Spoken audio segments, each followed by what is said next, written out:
All right, welcome everyone to the second Finance and Development Subcommittee meeting. Caitlin, we also have somebody walking in right now. Yeah, Fred. Oh, is coming okay. in. Then might wanna wait just 1 minute. we'll take a beat, but thanks everybody for being here.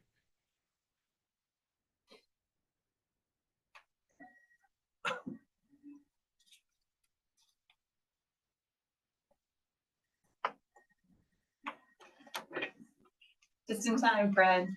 Good morning, everybody, since I didn't earlier. Morning, Karen.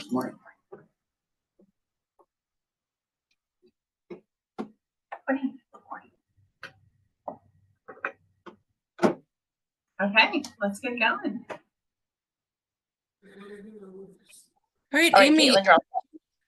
Yep, so I am going to start by taking a roll call attendance.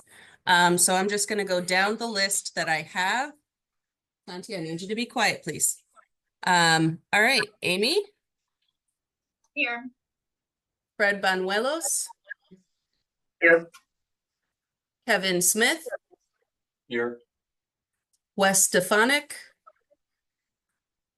absent, Karen Speakman, Here, Preston Shell, we know, is on his way, Deanna Sargent, Present. Matt Parks. I know he sent me material, so I'm assuming he's going to join at some point, and Marva Hammond. Here. Okay, we do have a quorum. Also, one of our task force co-chairs, Senator Huxtable, has joined, so I'm going to promote him to panelist. Great, thank you. Okay, the second item on our agenda is updates from other subcommittees that cross over, or actually no, meeting minutes, sorry. Everybody should have received a copy of the meeting minutes from our first meeting. Are there any changes that need to be made to those minutes? I don't have any. I didn't see any. Okay, I guess we would accept a motion to approve the minutes. I'll make a motion to approve the minutes from our first meeting on October 22nd. Second. Okay, great. I will let's just do a voice vote. All in favor of approving the minutes? Aye. Any opposed? None? Great. So the minutes have been approved. The next sort of housekeeping item is sharing updates from other subcommittees. I have one update. There was a proposal shared in our regulatory and permitting subcommittee to increase the allocation to the HDF and to index it to inflation. That suggestion was shared by Sean Kelly, who is a member of that subcommittee, and our chair, David Edgell, wanted to refer that to this subcommittee for consideration. Great, thank you. Okay, thank you. And then I think we're ready now for the maximum housing cost loans amount and sale prices. Brian, I think you were going to present that. Yes, and I'm going to screen share. I'm going to do the first part, and then I'll kick it over to Brian. Thanks, Caitlin. Okay. All right, I think I'm screen sharing the wrong thing. Hang on. I think you're doing the right thing. Was it? Okay, it was looking really weird on my side. Okay. All right, so you all are seeing these two tables? Okay, great. So the first table shows household income in Delaware and each county based on your percentage of area median income. These are based off of, yes? Can you zoom in? We can't actually see the numbers. Oh, sure. I was trying to see if there was a way I could do it, but I don't think so. Is that better? Like first, One more. going a little bit more. Like an eye test. Yeah, I'm failing. That's better. Oh, that's pretty good. Okay, that's as big as I can go with still having the whole table visible. okay, that's good. That's better. Okay, so again, this is showing household income as a percentage of area median income in Delaware and each of the counties. These are based off of HUD's median income limits in 2023 for a two-person household. So my colleague Karen Horton produced this table for us. And then I took these numbers and did the math to figure out the maximum amount that a person could pay for rent or their mortgage based on their percentage of income. So for example, if you're at 80% of AMI for the state of Delaware, the maximum that you could afford to pay for your housing costs is $1,564. And these materials can be sent to the subcommittee for future reference. But Brian took these two tables and was able to do the math to show maximum loan amounts and sales prices. So with that, I will turn it over to Brian. Oh, thanks. So then put not too complicated here. So we took some average assumptions, and we took an average mortgage rate at the time that we did this table of 6.5% for FHA. That tends to be our strongest mortgage product that we see first-time home buyers purchasing with in the state. A 30-year term, and then took some assumptions on taxes, property taxes, and homeowners insurance that need to go into the mortgage payment. And keeping the mortgage payments or the housing payment, as Caitlin pointed out, if we wanted to keep it at, for the state, the 586 number at 30% AMI, the maximum sales price they could afford is a $96,000 purchase price. And kind of taking this table all the way down, we don't really see affordable in the state until you hit the 100% AMI. Well, I guess say affordable, typical home prices in the state until you hit the 100% AMI mark. That's about where we're seeing the average sales price of homes being sold today that folks are buying, are in the $300,000 to $175,000 range. So if you're above 100% AMI and keeping your household, your housing payment at 30% AMI, those are where the affordability limits hit. And those numbers change throughout the county, right? Those county numbers are different. Slightly higher in Newcastle County. If we get to 120% AMI, and you'll see that it really hits where you probably can buy that house comfortably. And most folks are probably, in my opinion, going to be buying a house with a higher than 30% AMI or 30% of their housing cost. But this is using those 30% numbers. I can pause and ask any questions that you guys may have, answer any questions you may have on this data. But I think it's pretty self-explanatory for the group here of what we calculated here. Hey, Brian. Yeah. Just a thought. Did you consider, I can't see the left column yet. Did you consider escrow for things like insurance and taxes? Yeah, so Amy, we put homeowner insurance at average of $900 a year and taxes of $2,500 a year. I know that can vary depending on the household size and county, but we took the state average and put that in across the table. That is taken into consideration. So that is this 586, or we'll call it the 1955, is all in housing costs. So mortgage, principal, interest, taxes, and insurance. Great, thank you. So Brian, excellent analysis.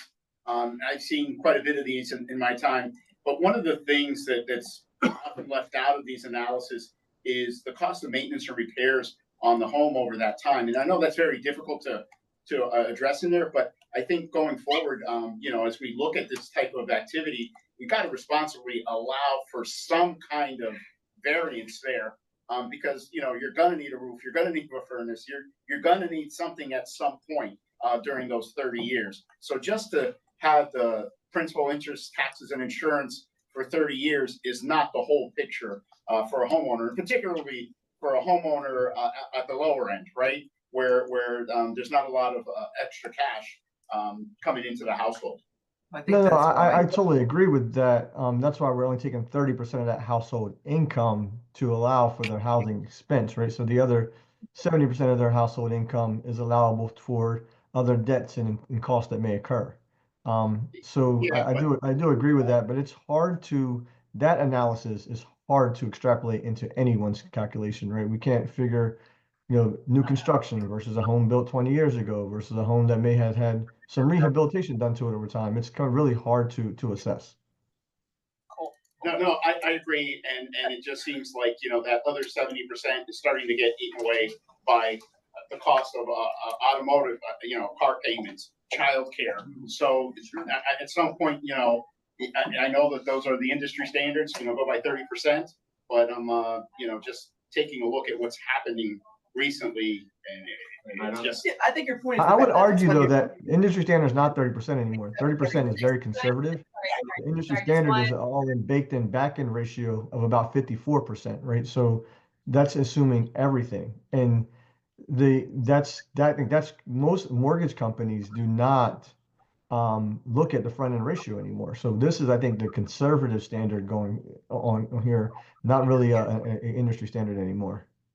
Hey, Brian, just one pause. We actually have a weird countdown happening in the room on the Right. Oh, Right. hit the screen and tell it to stay into the session. Apparently, they didn't pay police. We just want to make sure if we do cut out on the webinar, we will be back, but we're trying to troubleshoot this real quick. Yeah, there should be two options on that screen. It should say stay in session or something like that, I believe. Nope, there was just, I think it's the. I think it wants to do some sort of update. Hang on one second. The thing I would say too is, right, so the first time home buyer education, doesn't it just cover the financial piece? It doesn't really cover the ongoing maintenance piece. And so I think kind of to your point, Fred, is, okay, great, I got this mortgage, I can afford it, I've been educated, but what do I do down the line? These things are coming. Even to save, even if there is room in that 70%, am I putting money away? Thank you. It's great that the federal government will give you a mortgage. They'll fully guarantee it. Some investor, God knows where, will buy that paper. I mean, that's importing capital into our state to do this. But back end ratio. So it used to be just your mortgage was 27, the back end was 36. Now they let you get a 50. So that cost that was allowing for that. And I think the reason why I bring it up is because we're seeing more and more owner occupied rehabilitation, right? And the reason is, why? Because, Thank you, by the way. So I need that to shut But down. because, the homeowners aren't able to keep up with some of these, Yep. deferred maintenance that turn into big, expenses later on. Or they turn into neglect and abandonment. Yeah. Maintenance, like not doing anything. I know we're getting. So can I speak to that? Housing counseling does address maintenance issues. We certainly strongly encourage home inspections when they're buying a house. One, and two, the other cost to consider is transportation costs. But I think those are getting outside of what we're trying to look at personally.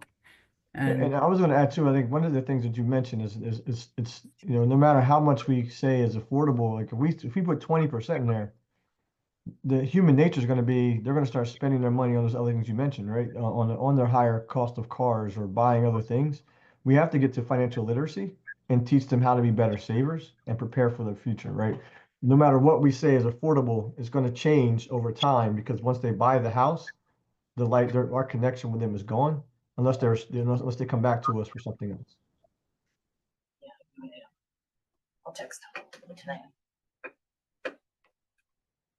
Caitlin, can you guys still hear us okay? Yep, Yeah, we can hear Evelyn. you.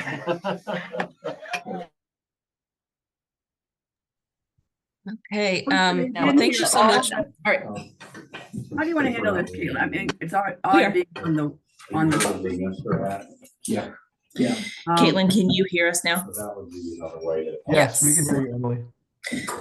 We're thinking of giving that. We had a hard time hearing through that conversation though. Can you guys hear us, Caitlin? Yeah, I mean, I've been able to hear the entire time. But the whole, TV just crashed, so now you're on my laptop. And the second thing is. Oh, The home inspector. okay. Yeah, the sound is a little different, but we can hear you. Yeah, Emily, I'm Emily, sure. we can hear the whole table. The realtor side of things, and the home inspector is willing to provide it when they do it. Because they're the ones that are best equipped to fill that thing out when it happens.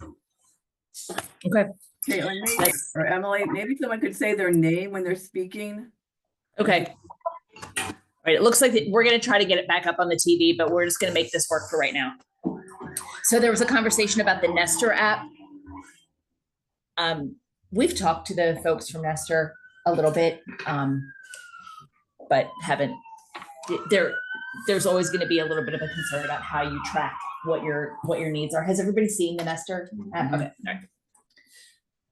Okay. All right, they can hear you, so we are good. Thanks, everyone. Sorry. That's okay. Well, technology is what it is. All right, so let's delve back in. Brian, I think this was really great information, and I think really regardless of whether we're including it at 30% or 25% to account for maintenance, the reality is that the numbers are still have a pretty large delta that we have to work with. What I think that the data really helps with is, as we keep asking ourselves, like what is affordable, what can people afford? This helps to bring it into at least a clearer focus for all of us in the conversation. So one of the things we really wanted to focus on today is looking at some of the models of what it takes to do affordable housing from a financial perspective. So we're gonna have a couple of our members actually present. Kevin and Karen are gonna talk a little bit about infill development of single family housing. Preston Shell, when he arrives, is gonna talk about, more kind of the broader scale, a development of single family housing that's more of kind of a cluster type model. Matt in Parks is going to talk to us about the low income housing tax credit, affordable multifamily rental housing. So the goal for that is really to help us understand what the blockers are, what are the levers that impact the affordability and the ability of the developers to actually deliver something that's affordable in the marketplace. So that's what we're gonna work on in the next few minutes. After that, we are gonna do a bit of a exercise where we'll look at some of those barriers and solutions that we'd identified previously. We can add to that list, but also kind of work through like which ones do we think really are like high impact that we want to elevate a little bit higher, or which ones, maybe are going to be a much heavier lift, or we just don't think that the juice is worth the squeeze. For example, as we're thinking about what are the highest priority items. At our next meeting, we're going to hone in a little bit more on some policies that are occurring in other states or areas that we can look at to see, are they something that we can recommend from a state perspective? So really looking at that. So sorry to keep talking. I'm trying to talk through the tech reset by giving you that background, because I want to make sure that when we start talking about the models that we can actually see them on the screen.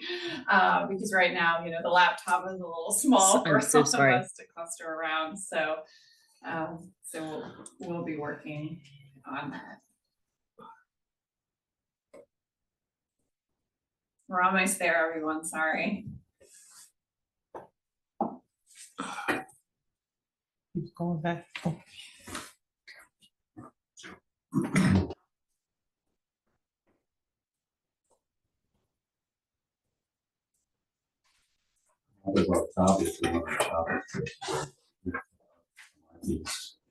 Yeah. Actually, If we make copies, we have something to look at instead of the screen. So fun fact, Director Carney runs a paperless office, so we don't have a copy.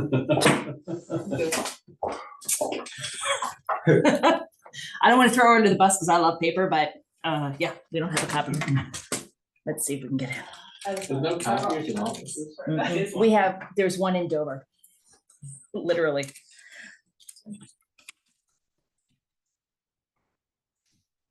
Almost there. So close. No phones. No, you got Mm-mm. your team. Yep. To work. From your computer. I love the look on your face, Amy. You're like, what? So if your internet goes down, you have no phones, you have no way to communicate. We have like, Cedric's phone Mhm. on our platform, so if someone calls you on Teams, you get through the phone. Or they call your office number to get It it. forwards. Forward to you. So Sorry. that I can be ready on my side, whose model should I bring up first? Kevin and Karen. Okay.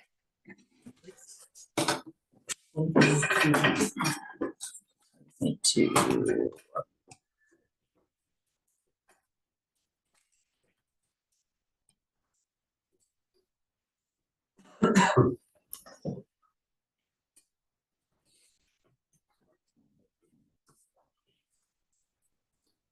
Okay, so I have Kevin's pulled up. I'm not screen sharing it because I know you guys wouldn't be able to see it. But Kevin, should I be on the project expenses tab first or the project income tab? No, the expenses. Expenses. Okay, great. And thanks again to Brian for crunching those numbers for us. There were members of some of the other subcommittees that had also asked for that information. So that's the second time Brian has presented that information, and he's also going to be sharing it later today with our construction subcommittee. But this is my way of saying, Brian, if you want to dip out, you can be excused. But thank Sounds you. good. Take care. Brian, why don't you stay? I mean, just at least through Kevin and my presentation, I think what I did was very similar to what you did, so Oh, I'll be glad to stay. it's up to you. All right. Give us 1 second.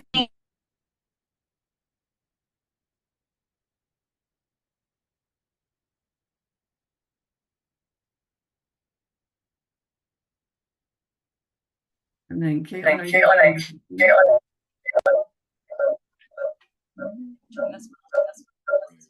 All right, I am seeing the room. I'm gonna mute your. There's sorry, an sorry. echo though. I know. Hold on. Like no pressure.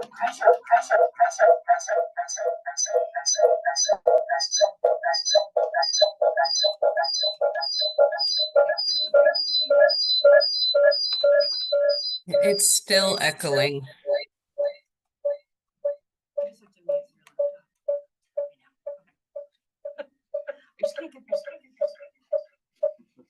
Oh my God, I hate my life. Okay. For what it's worth, this is why I prefer the Senate hearing room, Hear because this stuff Yeah. never happens there. They're frozen. Oh my God. No, She muted the TV. Caitlin, We're good. Yes. Yep, Caitlin. it's yes, Brian. I can hear you. we can hear. Caitlin. Yes. Yes. Can you hear us? We can hear. All right, Russ says he can hear us. And who's ever speaking, yep, who's ever speaking cannot. Can you hear us? I'm just not super familiar with the system. I've never had this problem. Why don't they put on the monitor? Is it not on? Is that it? Can you hear us? Can you Can you hear us? Can you hear us? Can you hear us? Can you hear us? Yes, Oh, now we can. okay. Thanks. All right. Thanks, Brian. All right, am I up? You're up. Yep. Yeah. Oh my God. All right, so what I've provided is an example of an infill project. This is 2 houses we built last year south of Wilmington off of Route 13. It's not a typical habitat build from the standpoint that this is all contractor labor, and actually Habitat financed this. We borrowed money from ourselves, so this is more like other nonprofit builders would do it this way. Can they pull it up, make it bigger? Yeah, Please? Caitlin, Can you make it a There little, you go. okay. So this is the 2 ranch houses we built in East Miquidale. You can start to scroll down. What we're showing here is the cost associated with hiring subcontractors, the building of the house piece. does this doesn't include the land? Not yet. Okay. No, so just the top half is just the house. So this is all subbed out. Again, the variables there, as we all know, materials have gone up since COVID. We have a general labor shortage. We do competitive bidding on our jobs. So, this is us trying to get the best pricing we can. You can keep going down.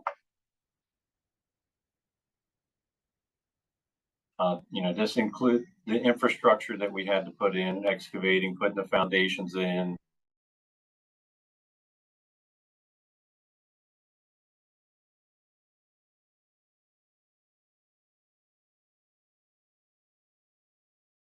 COVID, have it $20,000 for a lot.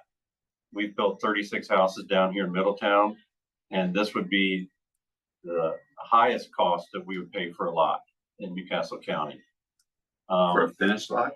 For an empty lot? For an empty lot. Without roads, infrastructure, sewer, water? Well, they're out in the street. Yeah. They're not on site. Yeah, no road development, no curb, no. So raw. Correct. 369. And so we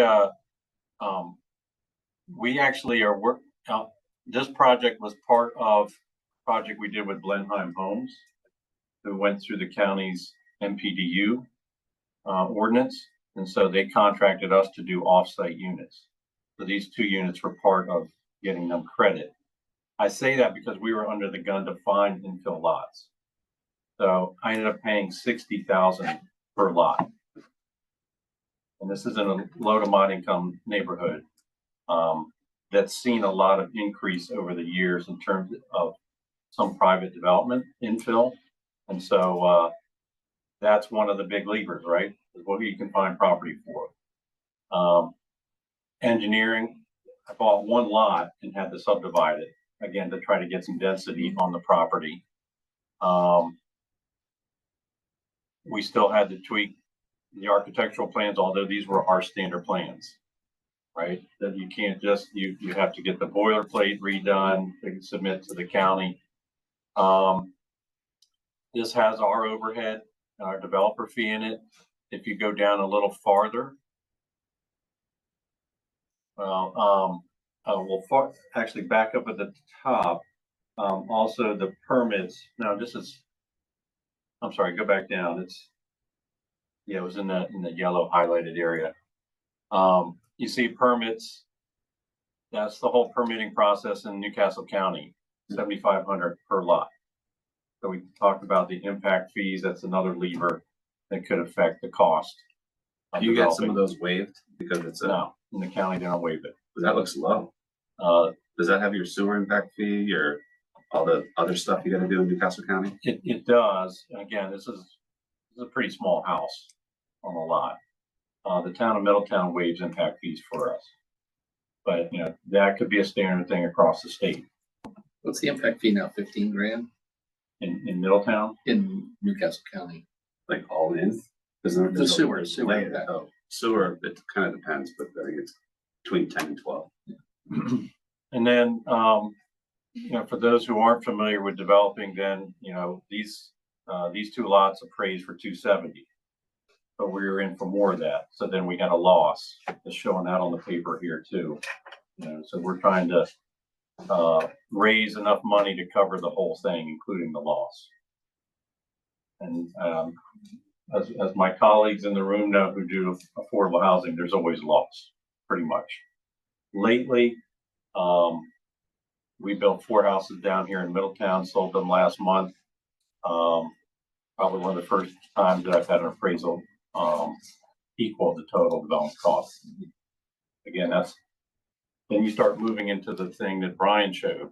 Right. And then it's both the development costs and the appraisal value start to outprice even our home buyers. So then you have to start subsidizing that first mortgage down. Are you gonna self-finance this, Kevin, or are you gonna let somebody go to the private market? So these home buyers got their own mortgage to pay us back. But we basically lend ourselves the money. And that's not typical of Habitat. We Right. usually raise cash and we provide the zero interest mortgage. Anybody online have any questions? Kevin, what was the salesperson? The sales price was 270 was the appraisal. Okay. Whichever's less, the development cost of the appraisal. So are there any? So this one was in Minkledale, Yes. County. And we 2 years ago, traditionally Habitats have served 30 to 60% of AMI. For the same chart that Brian showed 2 years ago, we bumped up to 80%. And actually we've lopped off the lower end 5. So now we're 35 to 80%.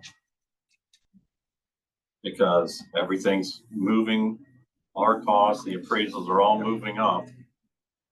And so somebody making 30 to 35, as he showed on that chart, can't even afford a Habitat house in Newcastle County unless we would keep subsidizing something. Highly subsidized. Right.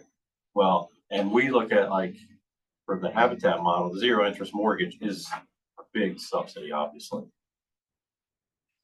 So theoretically here, just thinking about this, as you had this moderately placed housing unit, it's costing you more to build. It's like it's kind of goes against the purpose of the affordable housing unit because you had to put something in for $369,000. You just shouldn't have built it because it's not profitable. You just spent more money and created more subsidy off of something that was supposed to help somebody low income. You just created more expense versus taking something that's existing and pouring the 60,000 is something that's currently appraised for 70,000. You can put 60,000 down, and then it was affordable for the subsidy that you're going to gain, right? So if the appraisal is 270, it means something sold around there for the same sort of statute quality, everything is for 270. If you basically took that $50,000 here that was forced in here, somebody could have got a mortgage for 230. My math is right. No, 50,000. That's almost 220 for a house that's already being sold for 270, which appraises for the same as yours. This bill of affordable housing ordinance that was forced upon the developer or benefited him for other purposes. Yeah, and they can't, their math doesn't work out in their right. The developer is building in Pocassin in this example. Right. And so they pencil it all out and be like, well, it'd be cheaper. We worked out what they're providing us like 40,000 a unit. So it would have been better if he just wrote some LMI 80% family, I'm assuming here, 80% family a check for 50 grand and say, go at the market, go buy the house for 270. And here's 50 grand to put down and you can afford it at 220. And that's the exact same thing that happened, but you just did all this work. Just write somebody a check for 50 grand and go buy a house for 270. But there's not a house at 270. That's part of the problem, Matt. That appraisal doesn't make sense to me. Correct. And that appraisal doesn't make sense. That's the way appraisals are these days, guys. I mean, Karen, in order to have an appraisal for 270, something that had to have sold for 270. Yeah, right. They're broadening their instruments quite a bit in terms of that. And then they started appraising them higher, and then people turn around and sell them real quickly. It's a real conundrum here. This is what this is not like Dover. It costs about $200,000 now to construct a 1,700 square foot house, plus land's costing at least 50. And if there's a house on it that we're demolishing to do infill, we're just sharing all that. We're just sharing with you. We're not discussing what's the best way to do things, right? But so. Well, I just pulled up Zillow. How many houses are for sale in Newcastle County for less than 250,000? To my surprise, 213. Now, are they the same quality? No, what shape are they in? Well, I mean, a couple of them like, whoa, we'll buy that and renovate it. But that's not a lot of housing stock in that band for the number of people that want it. But you just built something that's brand new that has its life in front of it. These have their life behind them. So they might get in for 225 and they have $40,000 worth of work to do on the house. There's a $50,000 subsidy right there. But you can't give them a subsidy if they can't find a dwelling unit. And that's the other thing we're running into. There aren't that many units. Or what's the quality of the I'm gonna housing and add- the energy efficiency of it and all those things? What's the future cost of that house? I'll just add that we did launch a program. The problem with that last appraisal year. then, because that appraisal assumes it's similar location, quality, condition. There should be True. major adjustments made for getting But think brand of his new. radius. He gets to go within, he gets to reach a bit to find somewhat quality. True. That's why. That's why I'm wondering if there's special guidance provided to that appraisal. Correct. Like, because that's what happens sometimes, like you're appraising on behalf of this, then you know, factor in interest rates, factor in how much more they're paying per month. Like, in theory, there shouldn't be any special guidance, but sometimes appraisers are hitting they know they're doing it for habitat. They know there's a purpose behind it. And sometimes if I hire the appraiser, like I've seen differences in appraisals because they know the objective and they're trying to accomplish the objective. And in this particular case, they may have been trying to say, you know, if you're making X and interest rates are now 7%, not 4%, what can you afford to pay? Okay, then what does that equate to in a home value or home price? And some of that sometimes is going on, even though it's really not supposed to. Inverse, they've been, that's what's not supposed to be. Brian? Yeah, Brian? Yeah, I was just gonna add to Matt's point and to Kevin yours too, is that we launched a program in June of 23, and it was called Home Sweet Home. It was our down payment assistance program. We had a max sales price of $285. We thought we had that money around for a long time. No one would buy a house at that price range. It was overly successful. We did 251 loans for that program, to $55 million in first mortgages. So there, I think to Matt's point, there is a way if we can subsidize the down payment assistance for the borrower to make it affordable. And there's rehabilitation loans that we can provide to them that can give up now to $75,000 of rehab to make that home have that long-term life. I think it may make a different, help matters go a lot longer.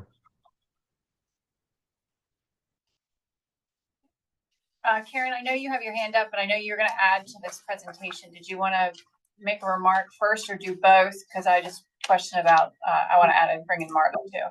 Just a quick remark. So if it was appraised at 369, those families that are being targeted couldn't afford it. So there's that side of it.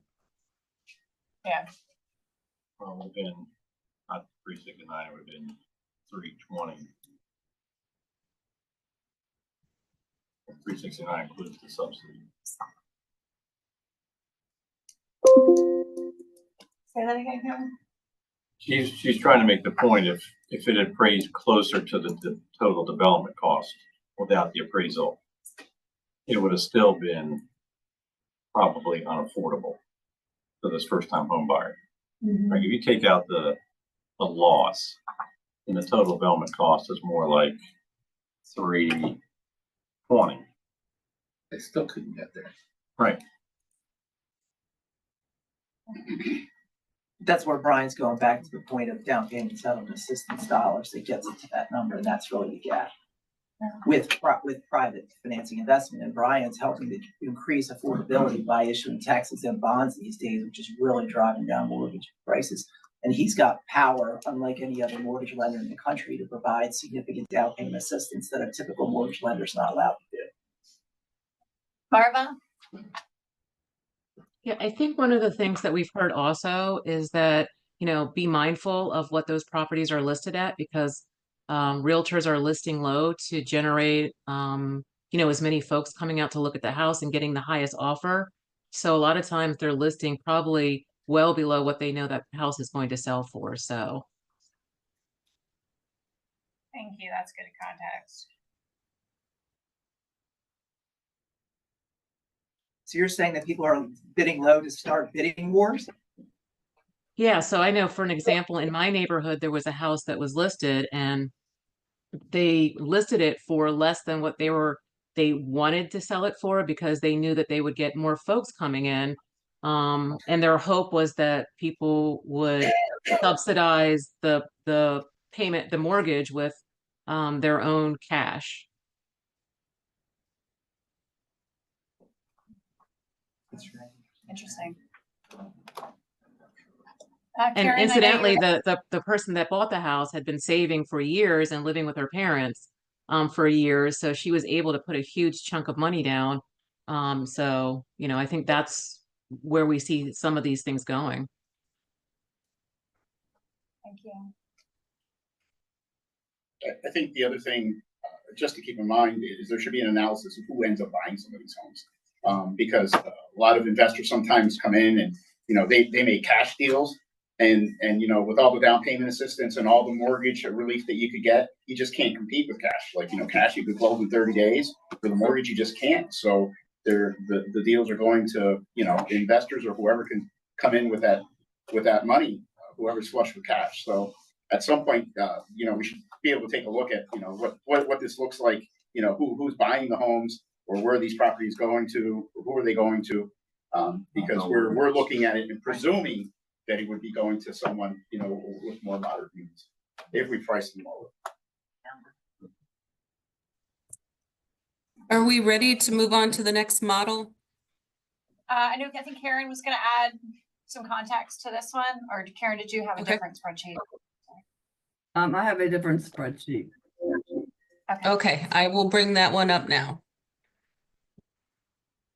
I'm afraid to touch anything. I'm like, I'm not doing anything, so you're just gonna see my emails about that. I'm fine with that. You see, I'm like, no, nobody's touching it. I've never seen a countdown before. Me neither. Quite like that, so yeah. We're gonna try, Caitlin and I, we're gonna try to have everything moved back to that call.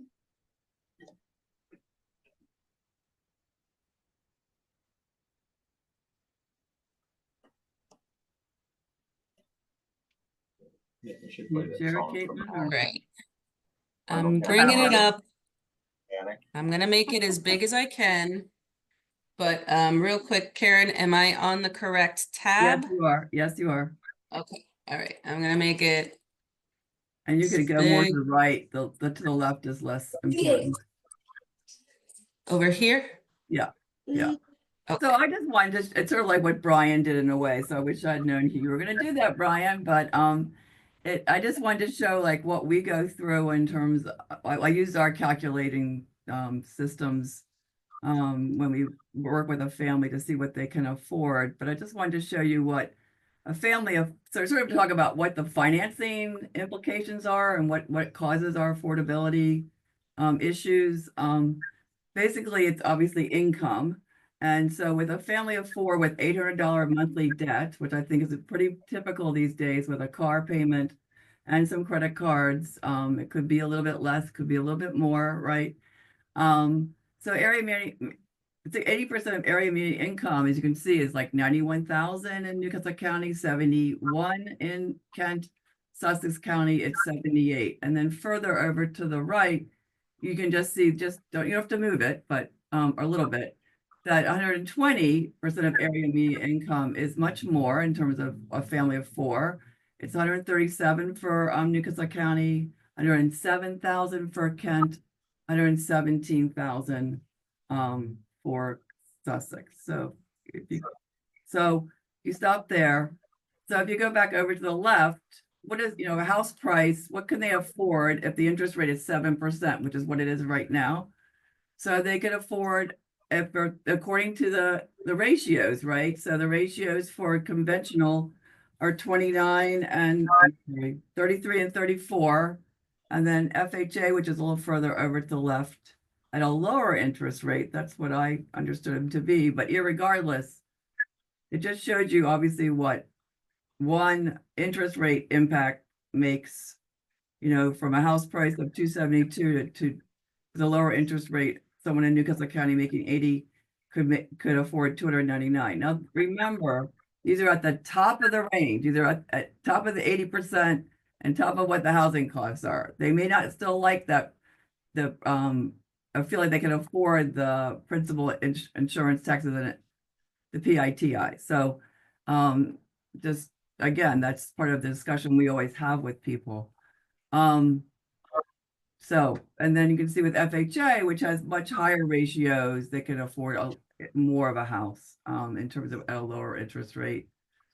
Except, well, it shows it with the interest rate. So, and I just wanted to show that the next one was like, let's say they have less debt, right? That impacts what they can afford. So then they can afford even a little bit more than what they could at, still at the 7.05% debt. So, and then the levels, you know, for 120 are, you're good. You can go back to the right. Are obviously higher, but again, we're getting to much, you know, above median income. So this is more moderate, higher incomes but we're still considering that to be affordable, we discussed last time. And then you can see the average home values right now in Sussex and Newcastle, Kent, and Sussex, and what they are. So, and then I simply listed what I feel, which is back over to the left. Sorry, I should have. You know, what's making the difference in these costs of this affordability? So it's obviously the house costs, mortgage interest rates, it's the ratios of the loan product, the points they have to pay, it's the debt load that the household brings into the situation, their credit score, and then property taxes and property insurance costs make a big difference too, in terms of impact of what families that payment will be and what they can afford. So that's just a real quick overview. Thanks, Karen, Karen. one thing in here, I think also people, and I don't know what the data shows, but this all assumes that folks have the credit to do this. So when you're talking about being 80% for 120% of the MMI, while these are great, I mean, how many folks that would be credit would actually be able to right now qualify for the mortgage to even get these interest rates and deals? So I think that points out the importance of housing counseling, that we do work with them to really get them to a credit score that can get a good interest rate, right? So. Which comes at other costs, right, Karen? So you need to be able to fund that. So if you say that the people that are currently, you know, we have that 19,000 number, right? So I think part of the issue is that 19,000 number. If you took them, right, but I think that's important, that if we go forward with some models of ways that we're going to really affect affordability, I think it's important that, as Brian even shared, that there's financial literacy and or housing counseling included with that, so that people are getting into situations that they can afford and not getting over their heads, right? And yeah, so and all the downstream things that are associated with that. Yeah, for sure. right. Thanks, But Karen. it is extra costs. You're right, Matt. Absolutely. So enough shit. Yeah. Any other questions? Preston, you want to go next? I do, but mine's on this, and I don't know how, if Caitlin's driving far. I'll bring it up. Thanks. I know, but I updated some things. That one that I had hard coded some things in the model you have that didn't allow certain things to flow through, but the one on my thumb drive right here is fixed. So Try it. We got nothing to lose. I mean, Yeah, give it a shot. So Emily, you can plug the thumb drive into the back of the TV and drive the bus. Yeah. So maybe the best thing is for me to do it next time, and I'll stay home and be on the Zoom, and I can just share my screen. yeah.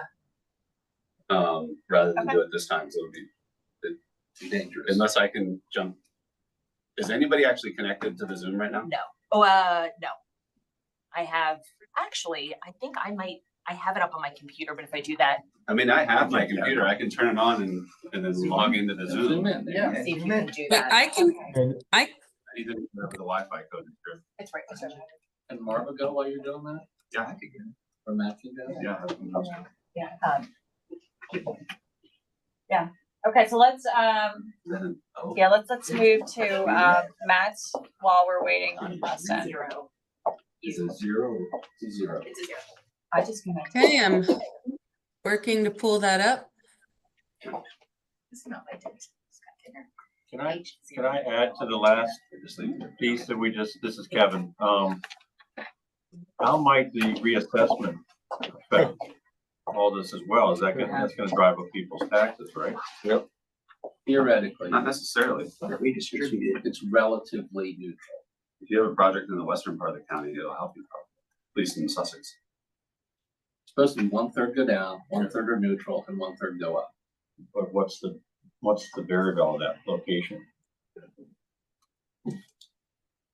Well, the variables, whatever it appraises for, but it's predominantly, at least down south, how close you are to the coast. I think everything in Pike Creek's gonna go up. I think a lot of stuff in parts of Wellington will go down. So I really don't think until it's all laid out, we're really gonna know. But that's the modeler presented to you as. There's 3 sections. But that, I guess kind of what I'm getting at is that further pigeonhole where affordable housing gets built.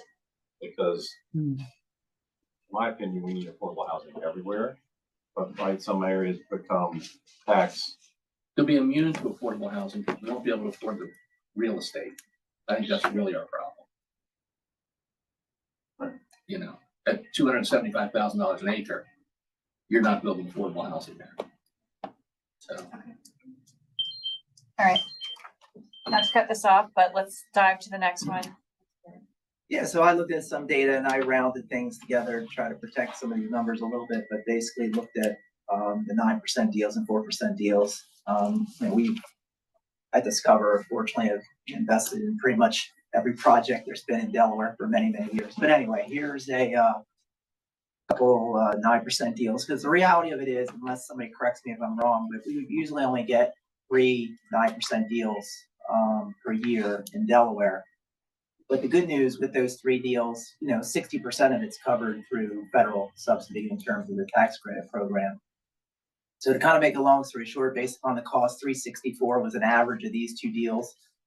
And those produced about 50 units each, right? So essentially, we could do 150 units a year. If we just focused on, creating new units with our 9% credit versus rehabs with our 9% credit, we could effectively produce 150 new units a year based upon what we've seen in the last couple of years. So if you scroll down a little bit, just to kind of put that in some context, with 150 units, essentially what you would also need, because what goes along with this 150 units, actually, believe it or not, is some soft debt and some other grant dollars that have come in to fill the gaps. So you need $16 million a year just to produce the 150 units based upon what the average costs have been, right? So that right there gives you a good idea, what you could do. So, if you're doing that, if we have 19,400 units short, right? And I can talk about the others. So let's actually, before we get into that number, let's go to the 4% rehab. So while you could do the 9s, we can only do 9. We do probably pretty much, I don't think we're up against our bond cap. We could do as much 4% deal as we want. So if you go back up to the top, I'm sorry. And this is a particular project, which actually I almost fell off my chair when I really realized that this was $485,000 a unit, this particular project that produced 100 units. But what I wanted to factor in here is with the 4% deal, again, it brings in 30% subsidy of cost from the federal government. So I didn't want to use the 484 unit because obviously that may be an exception, it may be a specific circumstance as to why it is. So if I use the 364 number and said, okay, well, if we wanted to produce 500 units a year for which we have sort of, bond cap, no bond cap issue or limited bond cap issue along with federal subsidy of 30%, what subsidy we need. So if you want to scroll down from here, and again, utilizing some of the federal numbers, you'd need to have $84 million of subsidy to produce 500 units. So to do 650 units, you've got the 84 million, 16, so roughly round up $100 million will get you 650 units a year. The state needs to be really prepared that if you really want to make a dent in this problem, you're looking at a significant amount of subsidy dollars. And this is the most efficient way to build affordable housing, period, of the story. And you're getting a significant federal subsidy to do. Now, I also want to make sure people realize that we can't forget the fact that we've got housing stock, and certainly my colleague here, Rich, can talk about history of making sure you maintain the affordable housing that exists. Because if you're producing these new and you're ignoring what we have kind of coming off the rolls and that need it, you're not catching those right off the bat. You have to factor these into the equation, because otherwise you're losing units. So as much as you may build 650, if you have a project coming offline, you could lose others, or you keep deferring and deferring and deferring, and then you got to reduce it, renew again. Think about the 2 biggest projects right now, Reach Riverside and the Flats. All they're really doing is replacing units. They're not net adds. That housing stock is exhausted. It's the end of its life. They can go to the marketplace, or we can keep it affordable, but it's you know, and I say this with all the love in my heart because I'm getting the money, it's sucking up a lot of money. Sure. And not producing real new net units. Right. So you have to factor that in. So if you scroll down, so in order to produce, again, using an example, the good news is this: if you catch them early enough, this is $190,000 price tag versus these $300,000 price tags if you wait too long, right? But you still need subsidy in there, and that's about $12 million. So if you scroll down to the left,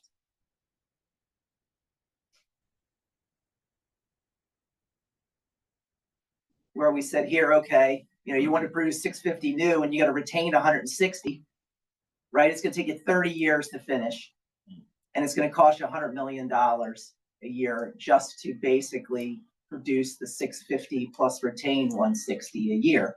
So the price tag is enormous if you want to make a dent. So then that really made me start to think. I'm like, wow, we need 19,400 units. Really starts to think about where are these 19.4? I don't think these 19.4 hopefully are not homeless. I don't think that's the number in our state, right? So these 19.4 are living somewhere, but they're underhoused.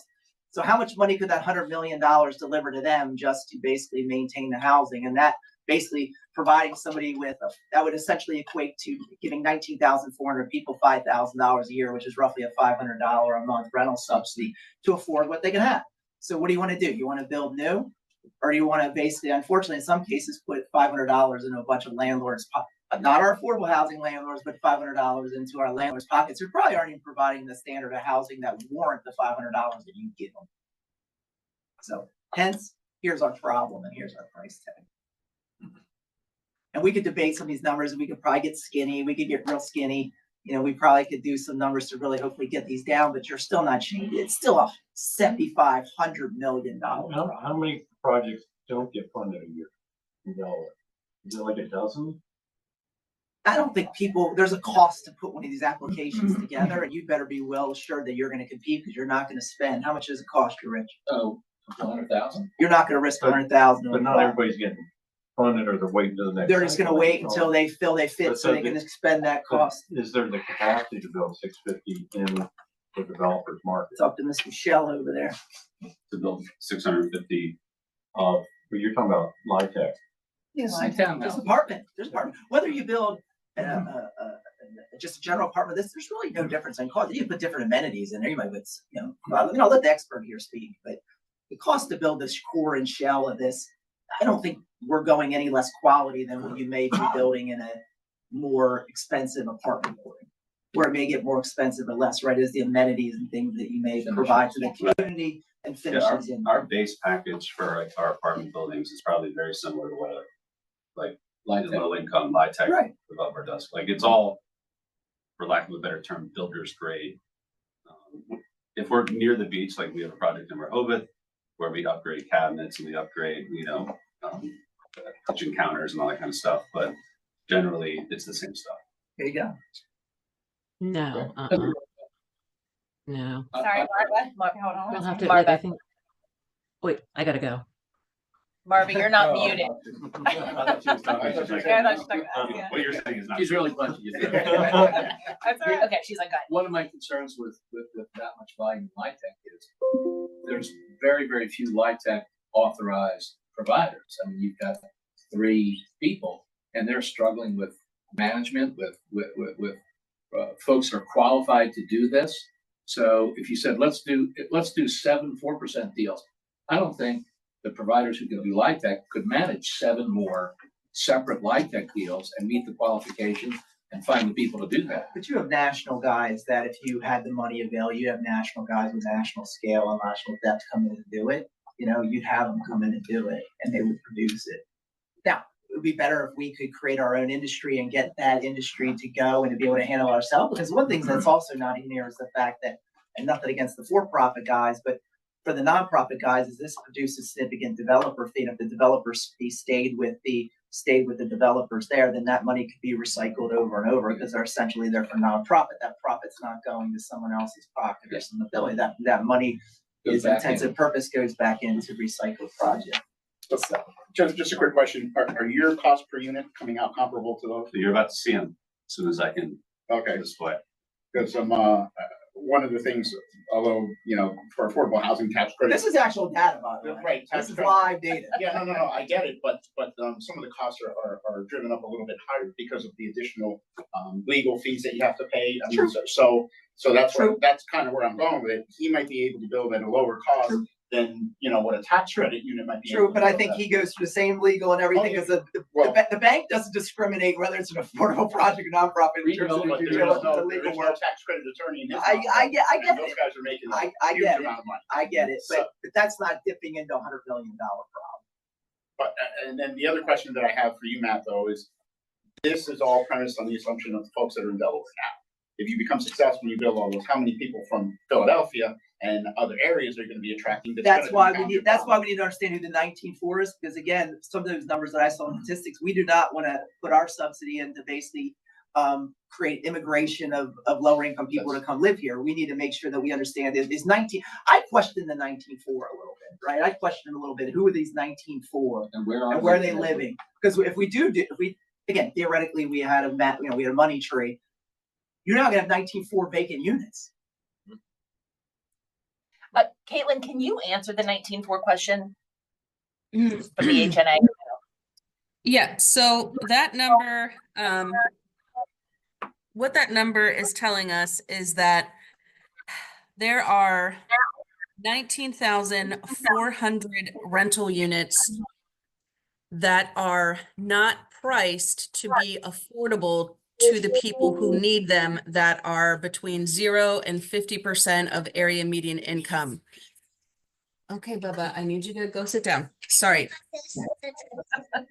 Bubba, I need you to go sit down. I'm so sorry. So those 19,400 people are not necessarily homeless. They're probably living in a rental, but they are cost burdened, right? They are paying more than 30% of their household budget.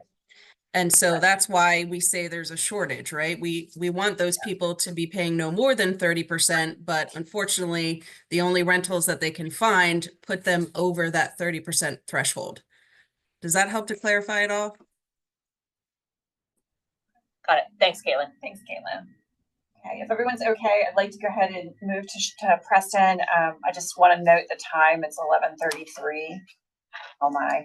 Do you see me panic? Yes. We might have to move our workshopping to the next meeting, depending on how much conversation we have, which I think is totally fine. So we want to make sure that we've got room for public comment as well. And do we have to deal with that other proposal that was passed on our committee today, or from the other committee? From regulatory? Yeah. Who's got this pulled up? Is it pulled up right there? Because you can hit that top right button and expand. Where? Like Here? right, one right to the left of it. Here? There. It should. Oh wait, it expanded them, not the Right. presentation. Yeah. Oh, maybe, yeah, there it is right there. How's that not working? I don't know. Zoom it in. Fit to window. I think original size. But we'll see what happens. If I hit So you original guys size. just asked Oh. our And, but you'll have to move it. I can't move it. Can I? There you go, Preston, you got it. Preston's got- Okay, I'm like, I can't. You'll have to shrink. Wait, but How? yeah, how do you like? Can you Get undo that the up. bar? Side by side, can I hide the view? That's up to you. That only hides them. I had this tool. Okay. You would think we'd Are have you this trying to turn figured the out. ribbon off? What are you trying to? Yeah, I'm trying to move you guys and just make this bigger, but Don't you just hit that little V to the far right? That moves the, reduces the ribbon, the toolbar.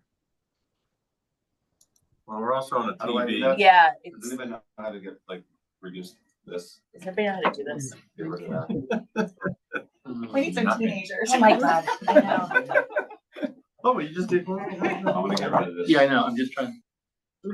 So Emily, what are you trying to do? We're trying to make Preston's presentation take up the whole screen. View, go to view. So We you can't. gotta change your view on the Zoom, not the spreadsheet then. Right. You gotta Side do by this side part. figure, side by side gallery. SWAT At the video top and where share. your blue, That's where all this. you should have a blue bar at the top where it says view, recording, sign in. I'm just gonna, so you guys were asking how much it costs per unit right now. This is a project that just started vertical construction. So all these numbers are fresh and fully bid out. And so it's got some 1 bedroom, some 2 bedrooms, some 3 bedrooms. We're at $231,000 a unit. Hard cost. Yeah, no, everything. Really? That's land, soft, site, everything. And you said how many units per? It's 178 And what units. what's the product, Joe? The apartments or townhomes or? It's 3-story apartment buildings, anywhere from 24 to 32 units. There's a couple 4-story buildings too. But the price per square foot is very similar. The money you save on having it for the, a little bit less foundation, a little bit less roof, you lose on the electrical costs that go up for a 4-story building. So here's what I wanted to show everybody. So right now, when we got this project approved, How about Zoom? What if I go here? Get Zoom. There you Yeah, go. that does so when we got this project approved, we proffered that we would offer 20% of the units using 30% of the income. I bring that up for an important reason you'll see soon. Targeted with rents set to be affordable to households making 70% of AMI. So here's our slightly discounted rents.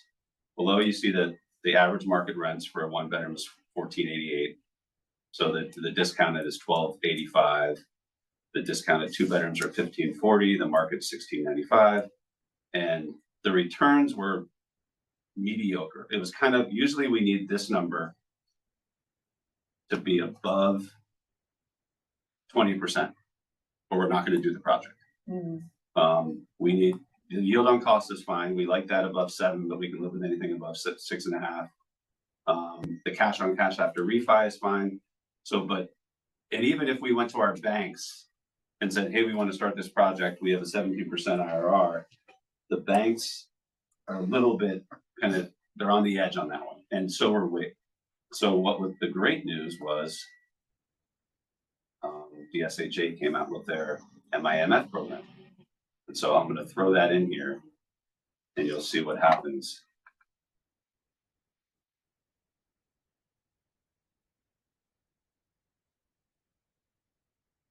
So we already proffered to offer the units at 70%. Now we got to offer them at 65%. It's actually the lesser of these different categories here: 65% home, FMR, or 200% less, or $200 less than market. Now, and so these are our rents right now for the, it keeps making it smaller, but for the discounted units, $1,100 for the 1 bedrooms, $1,507 for the 2 bedrooms, and $1,617 for the 3 bedrooms. But look at what happens to the project returns. Now this went from a mediocre project to an oddly strong project, because the 4.8 million we're getting from DSHA is a replacement of equity. It didn't go to pay down the conventional bank debt. We had 12 million of equity in the deal. Now we have 7.5, 7.8, and a lot of that equity is. So when we buy our land, the way the banks attribute we didn't pay 4.27 for this land. We paid 465,000.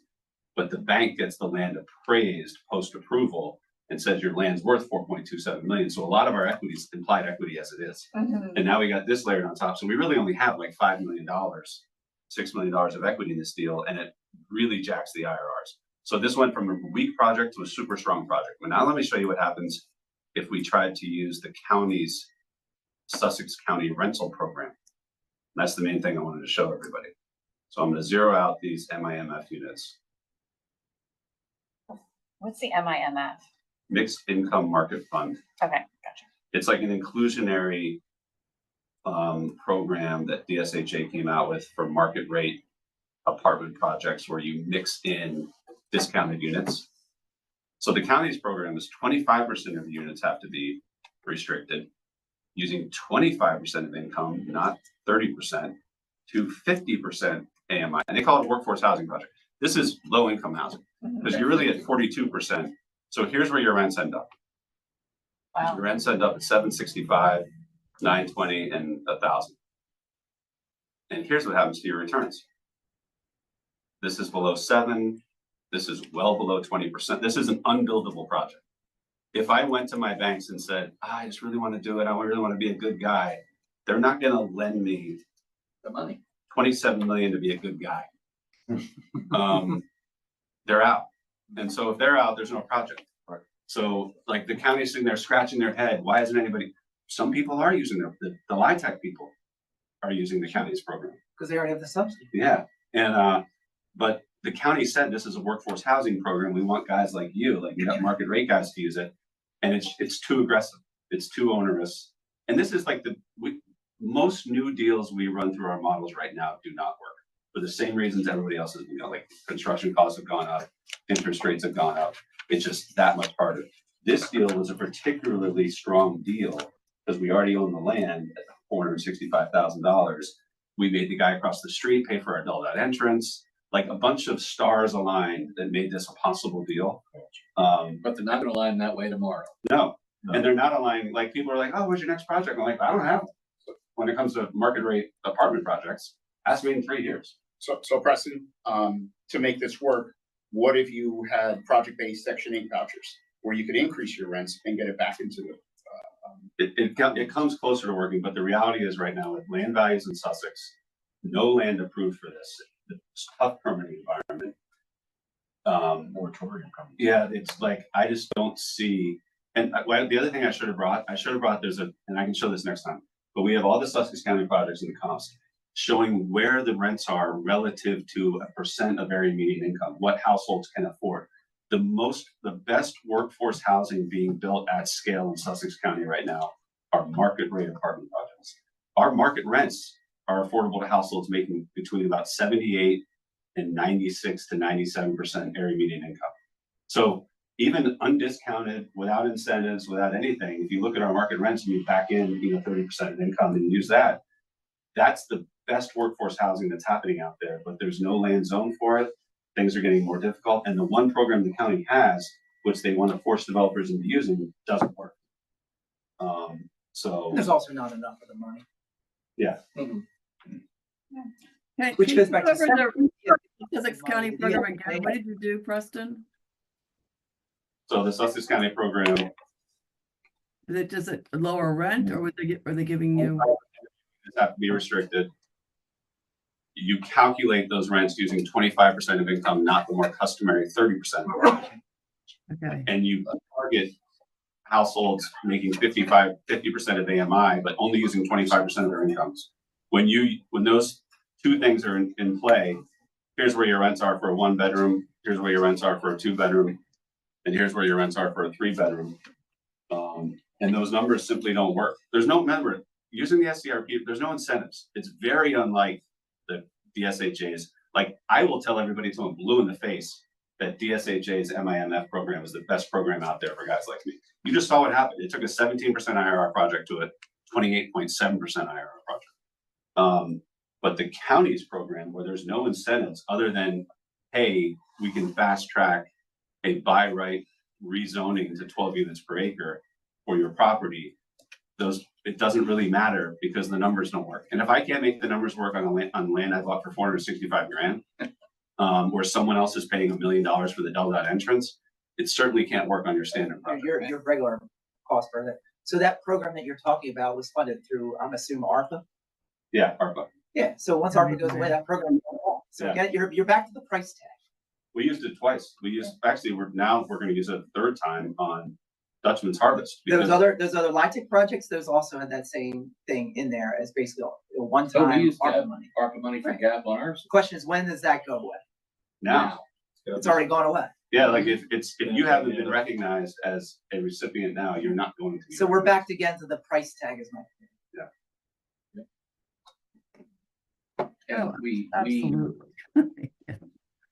Yeah. It's all about money and It's all about the equity. So for the finance group, which I believe we're the finance group, someone needs to let the legislature know that what the cost of this really is. And you could say, look, if you want to have so many homeowners, you clearly got an example of this is how much it's going to cost you going to this many people to get into home ownership.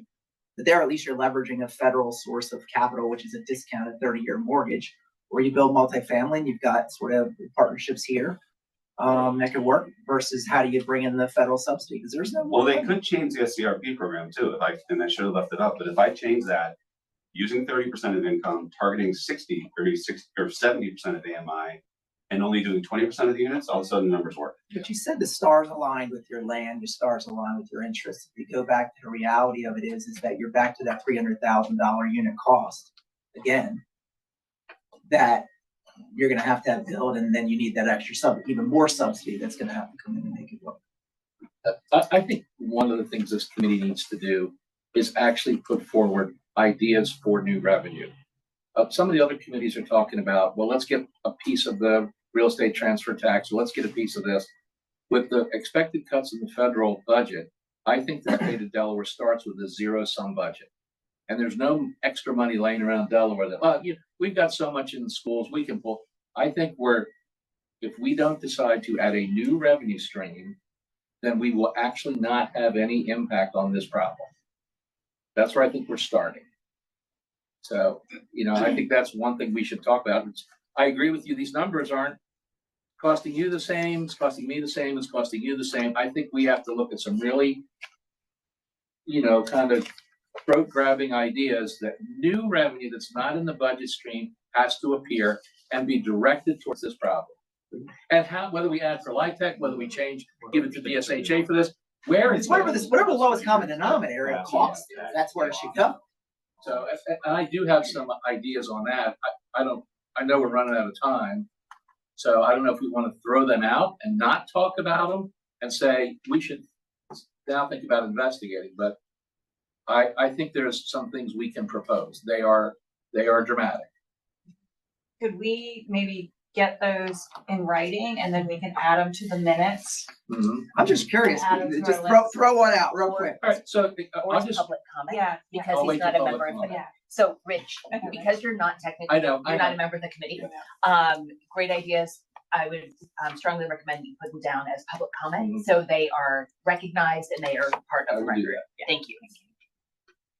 Okay, so before we move to public comment, I just want to see, there's people on the screen that I think haven't had as much of an opportunity to speak, and just wanted to give you an opportunity if there's any questions you have, anything you want to add to the discussion before we move to the public comment.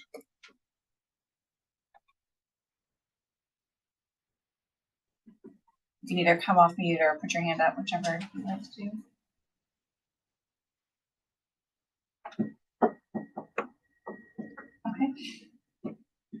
Okay. All right. So if we're good, Caitlin, I am going to turn it back to you to facilitate the public comment period. Okay, thank you, Amy. I know there are some public attendees in the room. Did any of them indicate that they wanted to give public comment? Yes. Okay, I see a hand.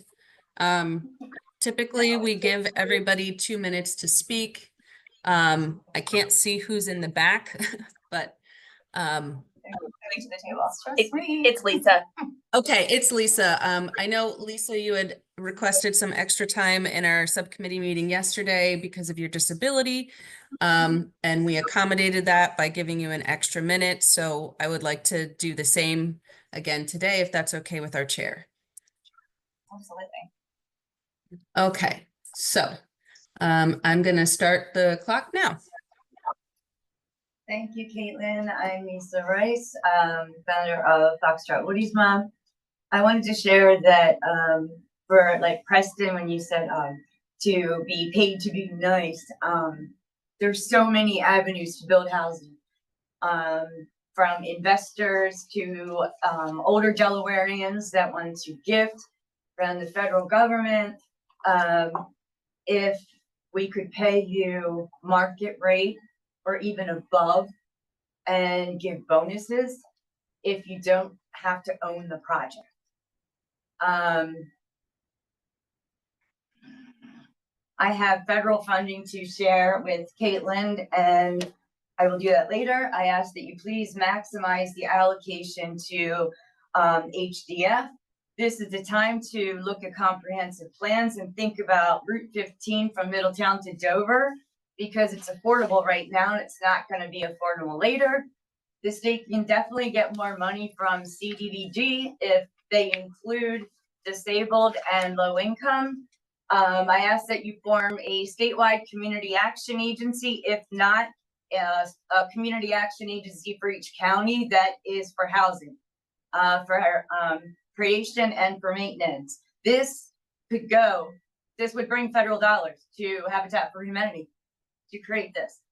I ask that you draft a bill for Medicaid to pay for services and rent for the developmentally disabled. Businesses that are created or expanded can get USDA funding for housing under job creation, because businesses are serving the people that are affected by the housing. If each county or one county partnered with Housing Alliance Delaware, they would be preferred for US EDA funding for a grant or a cooperative agreement. And I think I've stopped, and I'll share the rest in an email. Thank you. Thank you.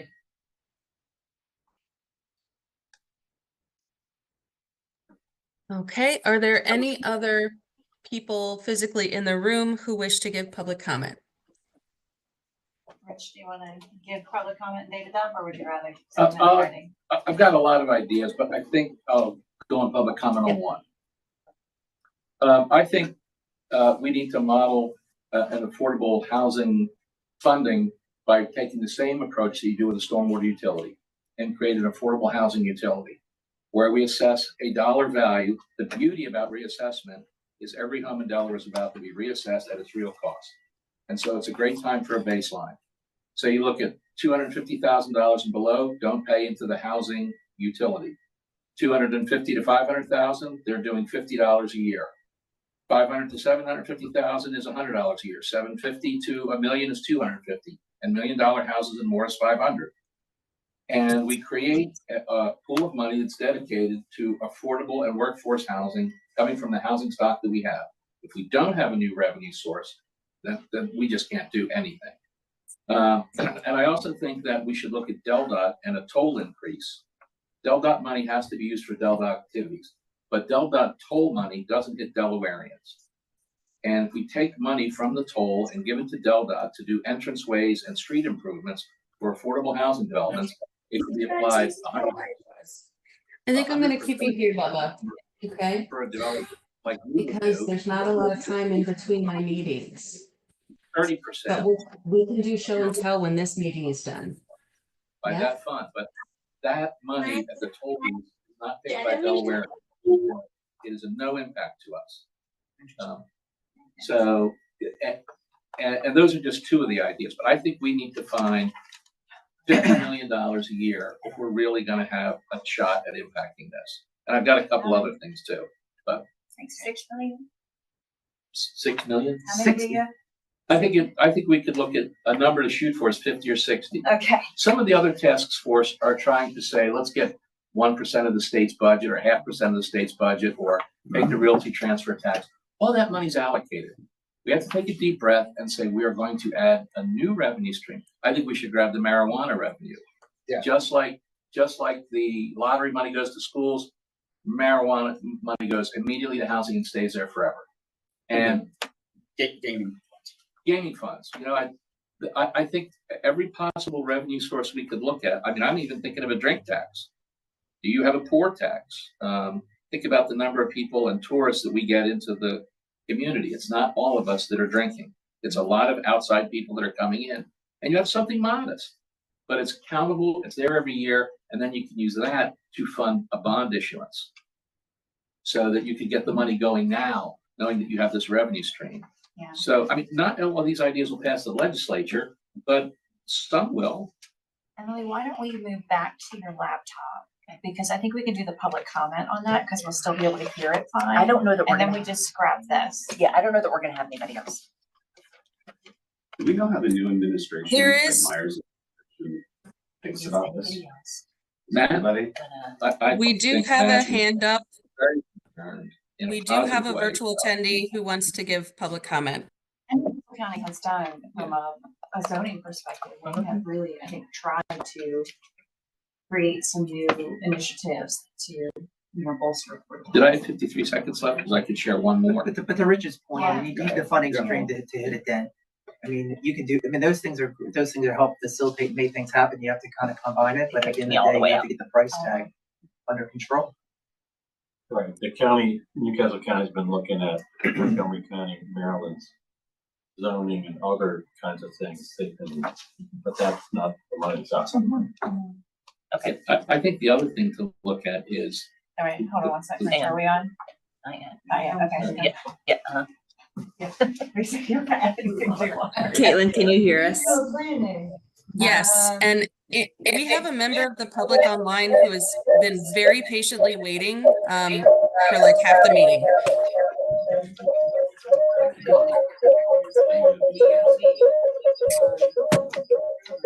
And now we're getting the echo. Okay, the echo has stopped. There we go.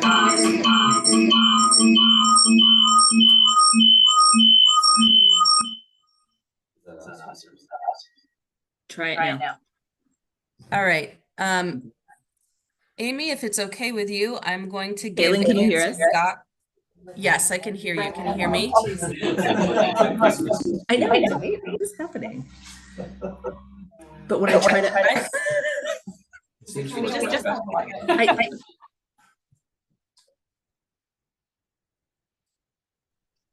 yes, I can hear you. Okay. You're all the way out of it. Yeah, I'm out. I don't know why I'm getting feedback then. All right, okay, the feedback has stopped. Amy, if it's okay with you, I'm gonna move on to the next person who had signed up for public comment, Anson Gok. Because, Rich took extra time, I think we have to allow Anson some extra time as well, so I'm going to give him 3 minutes. Oh, come on. Here we go. So Anson, you should be able to speak now. Yes, can you hear me? Yes, Yes. thank you. Yes. Oh, okay, yeah. Thank you for this opportunity. This great presentation today. Learned a lot. I do agree with, we do need to increase our housing supply, all types of housing supplies. But I do have concern about, these investors, whether they're affordable or unaffordable, because from my understanding, Dover, Wilmington, and Newark has around 50% or less than 50% home ownership rate, which is a lot lower than the national average at 62%. To me, so that's a big concern. Who own the houses? We can build a lot of houses, but who own the houses? I live and work in Delaware, so this is a big concern to me. And also, I do agree with this. Some kind of state housing trust fund needs to be created, kind of like what the transportation trust fund that come from state gasoline tax, and that's also being used as leverage into matching federal highway trust fund money. And hopefully, we'll have something not just at the state level, but also at the county level too, because in deal with a long-term solution, hopefully the money could reinvest and grow itself to help all kinds of, could be rental subsidy or even fixing up, windows and miscellaneous stuff. But as far as how to fund it, that's up to you guys. But I kind of prefer using the real estate transfer fee because gasoline tax stays with transportation, and that kind of closest tie to housing. As far as the real estate transfer fee being kind of allocated now, which I agree, but real estate transfer fee also deal with commercial land. It's not just residential property and industrial and agriculture too. If we can kind of tweak it in a way such as it apply to residential property over a certain value, or people buying a second home or third home or out-of-state people buying in, it's not their primary home, or what a format, maybe raising a higher fee based on those criteria or based on housing price. For example, if $1 million home or 750,000 home, that's above the median average. They pay a fee, and then that additional income will help to subsidize or create the state housing trust fund. Thank you. I guess I made my minute here. Thank you. Okay, at this time, if anybody else who is online would like to give public comment, please use the raise hand function. I'm not seeing any other hands raised. I will turn it back over to our chair. Okay, well, thanks, everybody. I thought it was a really fruitful discussion, and I really wanted to give an extra special thanks to everyone who did homework and presented it, and just really, I thought it was just a great educational experience for all of us. So really helps to put things into context. So again, next meeting, we're going to focus on some models that are coming from other areas. And if you have any recommendations that you want to share, please make sure to send those to Caitlin and me, because we would love to see them and to include them in the agenda as well. So thanks again for your time today. Thanks for everyone who participated remotely, both the committee members and members of the public. We appreciate you. Thank you. Thank you. I'm sorry, Amy, you probably can't see this. We do have a hand up from Karen. Oh, thank you, Karen. So I heard a comment earlier about Matt Meyer's transition. So just to share, Deanna and I are both on a transition team committee that deals with housing. So I plan to take whatever suggestions and ideas from this task force, if that's okay with you all, and implement them and for that team to discuss as well, and then suggest to Matt Meyer. Excellent. Thanks, Karen. Should we as a task force prioritize maybe some speaking points for Karen? Like what would this task force recommend for her to get to Matt? The trouble is they were all due at the same time. Like the transition reports are all due in February. We're done in February. Oh, okay. Yeah, and I think that might be something to consider too for the larger task force meeting too, because it's going to be not just this committee, it's going to be everybody. So it may be that after our next meeting that we'll be able to kind of narrow down a little bit more what might be in a state to do so. But I think that's going to go above me on that, but that's a good point. Thanks, Karen. Yeah, and I appreciate Rich's comments. Please put those in writing, Rich, because I have some of the very same ideas, so thank you. Yes, I will. Thank you. Okay, so we'll need a motion to adjourn. Make a motion. Thank you. Fred made a motion. Second. Second from Kevin. All in favor to adjourn? Great. Thank you. Thanks, everyone.